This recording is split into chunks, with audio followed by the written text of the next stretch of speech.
Jersey. Oh, you like that heater? Just gets so warm there. It's just been so cold. The last few days I had to turn up the heat. And today it's just like minus 26 out there. And let's just take a look at the aftermath of that storm. Cars drive around this neighborhood, but wow, look at the snow. My son got out of that spot, which is great that he got out, but wow, that's a hell of a lot of snow. I thank God I got the tires that I got now. God provided that. So I have to go out in it.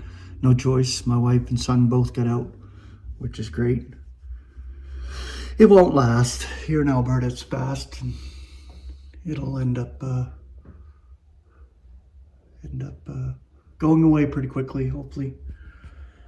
But anyway, we're back into winter.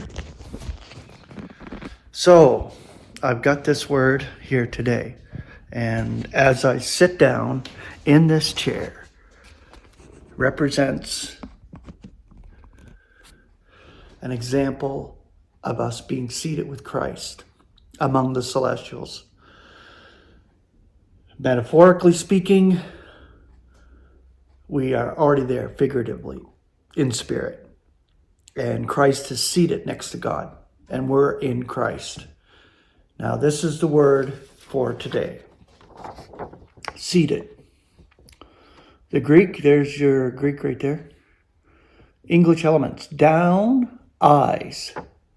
Down, eyes. And we got a few beautiful scriptures to share with you. This first one is so tremendous, so amazing. In Ephesians 1:20, which is operative in the Christ, rousing him from among the dead and seating him at his right hand among the celestials. So Christ is already seated next to God. And we're there in spirit already. We get a glimmer and we get a foretaste of it while we are mortal and going through this mortal experience. We realize this in spirit, that we are next to God in Christ. 1 Corinthians 6:4, if indeed then you should have tribunals for life's affairs, the contemptible in the ecclesia, these you are seating. 1 Corinthians 10:7, according as they also lust, nor yet be becoming idolaters, according as some of them, even as it is written, seated are the people to eat and drink, and they rise to sport.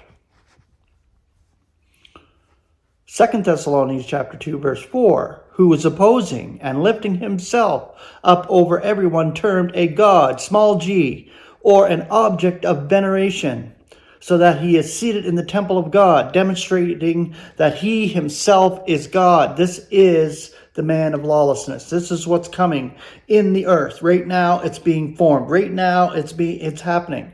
All around us, we can know in spirit what's taking place. And Ephesians 2:6, beautiful, and rouses us together and seats us together among the celestials in Christ Jesus.